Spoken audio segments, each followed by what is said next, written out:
Now that I've further refined the design of the vehicle, then I want to take some time to actually get some basic, or get my materials set up for it in JRO. So what I'm doing at the moment is I'm just kind of flying through all of the bodywork and hardware on the vehicle, including guns and any components that will be baked. And I just want to auto project the UVs onto those. So it's just box projecting UVs.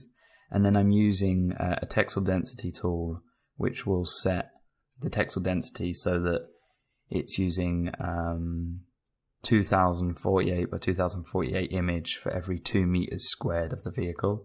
And then I'm telling the texel density tool that a 1 meter square is just using like 1K of the texture. And it's just, then I know that when I do my texture, I'm kind of thinking, I want this texture to look like it's a 2 meter by 2 meter square. And then I just standardize all of my UVs across the entire asset to have that same texel density.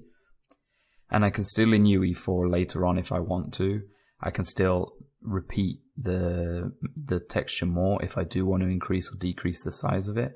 And I can still just change the texel density of the UVs here. So I'll go further into the actual UVing of the vehicle later on when I finalize it, but this is just the base process. So you can see that I'm using my first UV set to just scale the size of the textures and how they repeat across the whole vehicle. So I have no interest in those UVs needing to fit between 0 to 1, because I'm literally scaling them to define the entire material tiling across the whole vehicle. So all I'm going to do is I'm going to start a basic Endo texture, which is just going to be my base orange bodywork paint job. And I'm going to tile it across the whole vehicle. So at the moment I'm just setting up a new material. So I'm taking the color off of the material I already have, and I'll just bring it into JRO and start creating my base bodywork. So I'm just grabbing a generic kind of scratched painted metal, and I'm going to copy paste on the color that I just grabbed from UE4.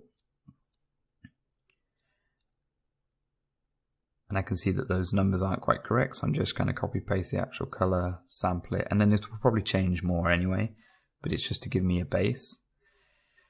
And you can see that JRO already gives me a lot of information to work with.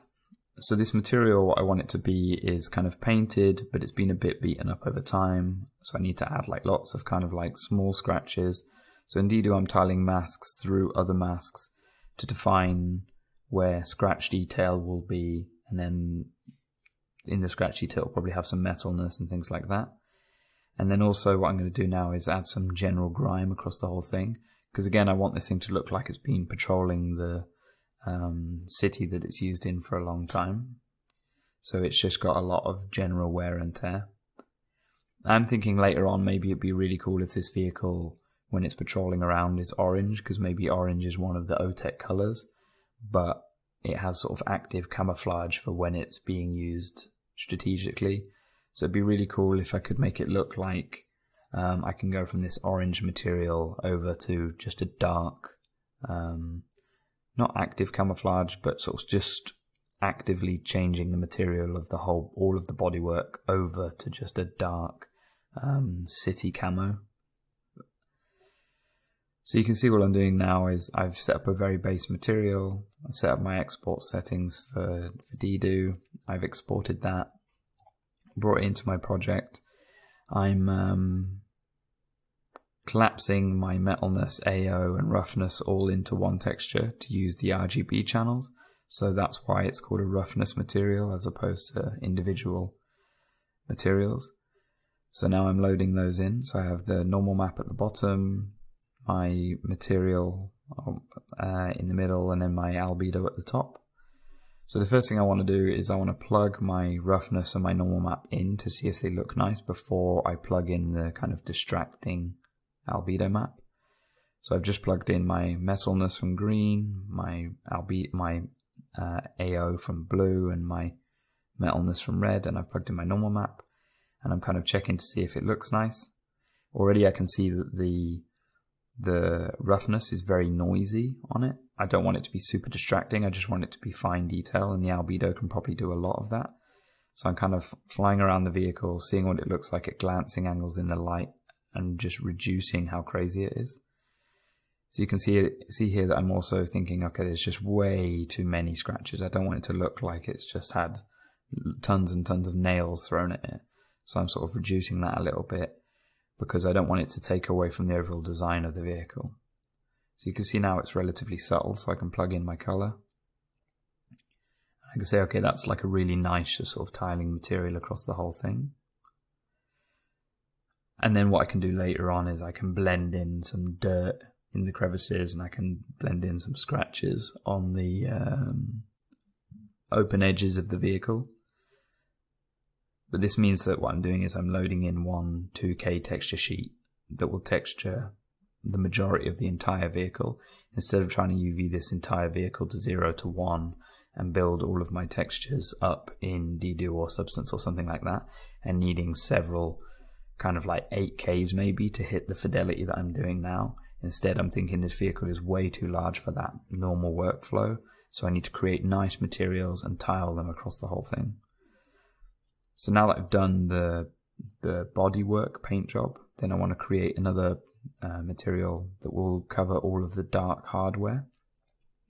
So I'm just going through the exact same process again, and it's still another kind of painted metal, but this one I want to make it look a little bit more just kind of boring. I don't want quite as much interest going on, because I don't want it stealing too much attention, because I want the most interesting material to actually be the bodywork. So it's a little bit counterintuitive to the way I've been speaking about the design, but the bodywork is such a big area of rest that I also don't want it to look boring and unfinished. So I want the material to look relatively interesting. And then the general detail build up in the hardware, like elements of the vehicle, will be concentrated in the actual modeling. So I don't want to focus too much on making the material too complex and too contrasty, because then it will start to maybe overdo it. So areas that have lots and lots of modeling gone into it, and then bake normal decals, and then also a really, really noisy material, could just kind of become like it's stealing too much attention. I don't want that. So I'm just thinking, as you can see, it looks a bit beaten up. It's definitely got quite a different roughness value to the bodywork of the vehicle, but also don't want it to be too crazy. And you'll notice once it's in UE4 that it is quite dark, so it doesn't look as extreme as the Dedo previewer. And that's because I know that the two are slightly offset from each other. So I kind of know that if I push the details slightly more in Dedo, then maybe they aren't quite as exaggerated in UE4. So you can see now that this is much too glossy, so I'll just go through and adjust roughness values and just keep adjusting it until I'm happy with the result. And what I could do on the bodywork is have a smarter setup where the bodywork in the textures is actually just a flat grey, and then I could color tint all of the bodywork. But I don't want to spend time on that, even though it wouldn't take a huge amount of time. It's not hugely complex, but I'm quite happy with knowing that I want my vehicle to be orange. So I'll just set up my orange, and maybe I can adjust the color slightly. But you could very easily say, for a game engine, you could have a constant color that you plug into the whole shader, and you could say, okay, I want this vehicle to be blue and this vehicle to be green, and they can all tile the exact same texture sets, so they're much cheaper. Because remember, as I build this, I'm really trying to think about it like a game artist, and it's not pre-rendered. So I need to think, I want to be loading as few textures as possible onto this. So when this thing is flying around the street, kind of like ripping up poor civilians, it could be that this hardware material and this bodywork material is loaded into the street on cars or on elements of the buildings around. So these things could already be loaded into the mesh memory or into the texture memory on the graphics card. And then the only unique things that would be loaded to this vehicle is the actual mesh required for the vehicle to be there.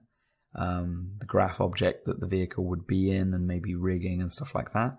but the only unique textures that this vehicle would load is its own decals and its own uniquely baked normal maps.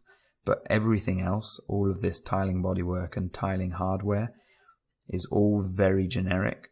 So it's very easy for me to build 5 variations of this drone, have them all parked next to each other on the street, and they would all be loading almost all the same textures. So it's much, much cheaper than uniquely UV'd and surfaced assets.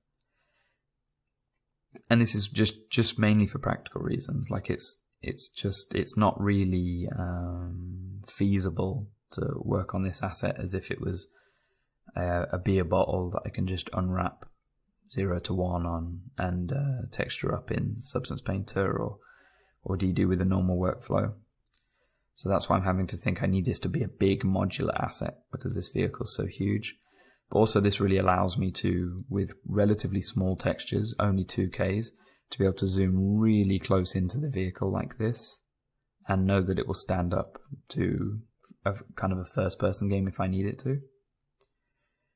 So you can see all I'm doing now is I'm going through and I'm just slowly kind of iterating on the materials to look cool, because these materials that you'll see now will basically be the finished materials for the vehicle when I render it at the end. The only additions will be that it'll have a semi-smart scratch build-up on the edges, dirt build-up in the crevices, and I'll add some AO to it. And then also on the smaller details like the hydraulics that move the boosters on the sides, and also the gun, then they will have their own unique normal map loaded in to give them the extra fidelity they need. But that's really it. So it's a very fast process to set up all of my material work for a vehicle like this. But it's also very easy material work. It's just grimy painted metals or unpainted metal like we're doing now. It's not complex stuff like barks and bricks and soils, and so that I make this part of it look quite simple, because it is quite simple. So now I'm just doing a very basic metal to apply to these kind of chromed out areas. But as you can see there, again, the specular is just too high and maybe the roughness is too low. So I want to come through, iterate on those, reduce the normal map a little bit so it's not looking like it's as beaten up, because these hydraulics need to look like they move regularly, so they need to be quite smooth.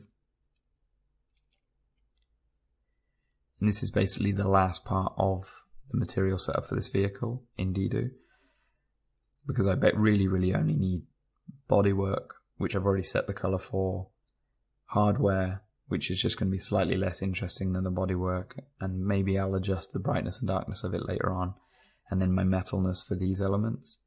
And that's really it, because everything else is going to come from dirt build-up, scratches, decals, normal floating decals, and then some AO to give it depth.